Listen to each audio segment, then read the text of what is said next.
রং খেলার জন্য রেডি হয়ে গেছি, এবারে যাবো পাড়ায়, একটুখানি রং খেলে আসি। চলো চলো।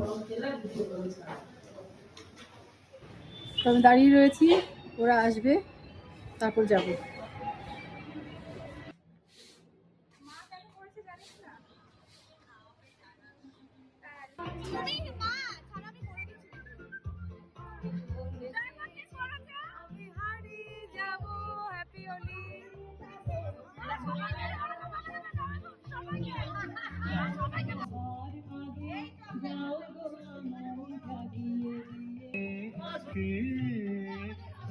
জাগিল মধু লগনে বাড়ালো কি